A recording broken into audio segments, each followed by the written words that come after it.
entre as montanhas frias do Rio Grande do Sul, existe um lugar que nunca aparece em folders turísticos, guias de ecoturismo ou mapas comuns. Um lugar que os moradores raramente citam. E quando citam, evitam falar muito. Este lugar é conhecido apenas como o Abismo da Serra Negra, uma fenda profunda, estreita e enigmática, escondida entre pinheiros retorcidos e formações rochosas tão antigas quanto o próprio tempo. A estrada de terra que leva até lá parece normal no início, mas conforme se aproxima da serra, o ar fica mais frio, a neblina se torna mais espessa e o silêncio aumenta. Os pássaros param de cantar. O vento perde força e a sensação de estar sendo observado começa a crescer. Para muitos, é apenas uma paisagem melancólica. Para os moradores da região, porém, é o limite entre o mundo dos vivos e algo que jamais deveria ser acordado. A primeira menção ao abismo surge no final do século XIX, quando tropeiros que cruzavam a serra relatavam ouvir gritos vindos das fendas rochosas. Eles descreviam sons que pareciam humanos, mas que vinham de tão fundo que ecoavam por minutos. Alguns diziam que eram apenas animais presos em cavernas, mas outros afirmavam que os gritos vinham acompanhados de choros, pedidos de socorro e até de vozes repetindo nomes. Esses relatos foram ignorados por décadas, até que um incidente mudou tudo. Em 1911, um grupo de caçadores desapareceu nas proximidades do abismo. Eles eram experientes, conheciam bem a região, mas não deixaram rastros. Quando as buscas começaram, encontraram apenas uma espingarda quebrada, trilhas interrompidas abruptamente e um casaco enfrentado preso a uma pedra como se tivesse sido puxado por algo para dentro da fenda. Desde então, a área ganhou a fama de amaldiçoada. Os moradores contam que, durante a noite, luzes profundas podem ser vistas emergindo da escuridão da fenda, como se algo respirasse lá embaixo. Essas luzes não são constantes. Aparecem em flashes breves, quase como impulsos, e depois desaparecem sem explicação. Alguns dizem que são minérios refletindo a luz da lua. Outros garantem que a luz vem de algo vivo. A geologia local nunca foi completamente estudada. Pesquisadores da década de 1930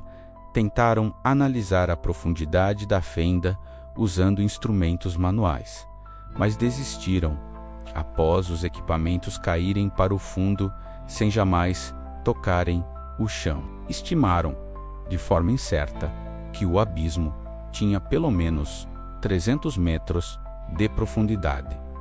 Mas, segundo relatos, homens que gritaram dentro da fenda afirmaram ouvir suas próprias vozes voltando distorcidas, como se houvesse algo repetindo o que diziam, como se não estivessem sozinhos lá embaixo. Nos anos 1950, um alpinista alemão chamado Dieter Kruger visitou a Serra Negra com o objetivo de mapear áreas pouco exploradas. Ele registrou em seus diários que encontrou a fenda quase por acidente. Descreveu uma abertura estreita, larga o suficiente para engolir um corpo humano, cercada por pedras negras e musgo. Dieter tentou medir a profundidade usando uma corda de 200 metros, mas ela desapareceu na escuridão, sem alcançar o fundo. O relato mais perturbador, no entanto, vem uma anotação que foi encontrada anos depois,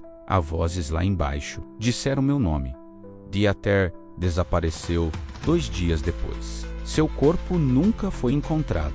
Os anos passaram e o abismo da Serra Negra permaneceu como uma assombração silenciosa, isolada no coração da montanha. Mas na década de 1970, os fenômenos começaram a aumentar. Moradores do vilarejo próximo relataram tremores noturnos, vindo da direção da serra. Objetos vibravam dentro das casas. Janelas batiam sozinhas e alguns afirmavam ouvir algo como um canto grave, ecoando de longe, repetitivo, hipnotizante. Um radialista local tentou gravar o som por curiosidade. Colocou um gravador portátil próximo ao abismo e deixou-o funcionando durante a madrugada. Quando voltou para buscar o equipamento, o encontrou intacto, mas o áudio captado foi considerado tão perturbador que jamais foi publicado. Segundo quem ouviu, eram vozes múltiplas, falando em uma língua desconhecida, acompanhadas de um som que lembrava um coração batendo como se a própria serra tivesse vida. Em 1986, um geólogo chamado Marcos Freitas liderou uma expedição para investigar relatos de possíveis cavernas subterrâneas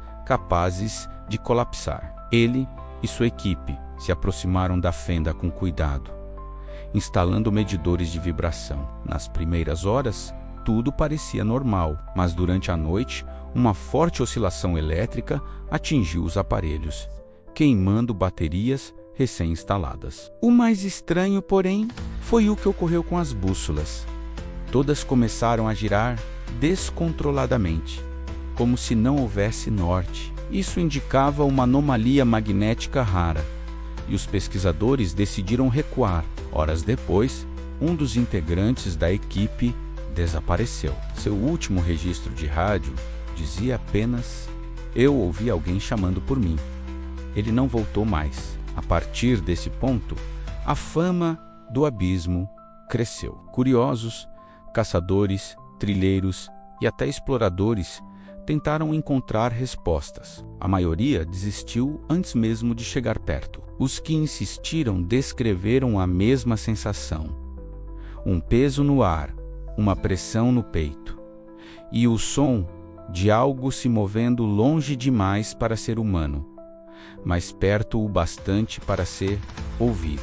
Em 1999, um grupo de jovens da região decidiu investigar o local por conta própria. Levaram lanternas, cordas e uma filmadora simples. A gravação encontrada dias depois mostra a caminhada até a fenda, risos nervosos e comentários sobre a profundidade. Em determinado momento, a câmera treme e um dos jovens pede silêncio. Dá para ouvir um som distante, algo como um choro abafado, repetitivo, quase infantil. Eles começam a discutir se devem entrar mais perto, mas a gravação termina abruptamente, com um som de gritos. Apenas um dos garotos foi encontrado, em estado de choque, repetindo a frase: "Ele não queria que a gente estivesse lá."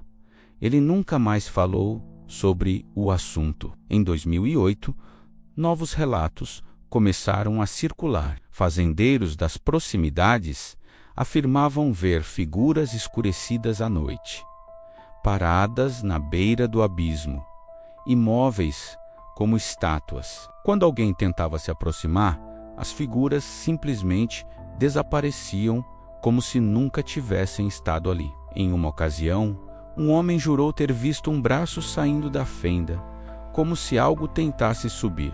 A região atraiu especialistas em paranormalidade, que tentaram capturar fenômenos eletrônicos anômalos. Alguns dispositivos registraram padrões sonoros incomuns, como se algo estivesse tentando imitar vozes humanas. Outros captaram interferências magnéticas fortes o suficiente para desligar celulares e câmeras. Nenhuma explicação científica convincente foi apresentada. O governo municipal restringiu o acesso ao local em 2016, alegando risco de acidentes e erosão. Porém, moradores contam que o motivo real é outro. Equipes oficiais teriam encontrado passagens subterrâneas recentemente abertas, como se alguém ou algo estivesse cavando de dentro para fora. Hoje, o abismo da Serra Negra permanece isolado, cercado por grades e avisos de perigo. Mas quem vive na região sabe que isso não impede os sons de escaparem. Em noites sem lua, o eco volta a ser ouvido, um lamento profundo, repetitivo, acompanhado de luzes que piscam como respirações. Há quem diga que a fenda está aumentando, lentamente, como se algo lá embaixo estivesse empurrando as paredes de rocha. Outros acreditam que o abismo é um túmulo antigo, selado por povos que entendiam sua periculosidade há milhares de anos. Um túmulo que nunca deveria ter sido perturbado. E então fica a pergunta final: o que realmente existe na escuridão do abismo da Serra Negra? Um fenômeno natural ainda não explicado pela ciência? Uma presença antiga presa sob toneladas de pedra? Ou apenas a própria serra devolvendo ecos do passado? Seja qual for a resposta, uma coisa é certa: há lugares no Brasil onde o silêncio pesa, onde a terra parece respirar e onde a escuridão guarda segredos profundos. Lugares como este, onde quem ousa olhar para baixo, talvez encontre alguém olhando de volta. E no próximo vídeo, vamos explorar outro mistério igualmente inquietante, um lugar onde o som responde, mesmo quando ninguém fala. Prepare-se, porque a escuridão sempre tem mais histórias para contar.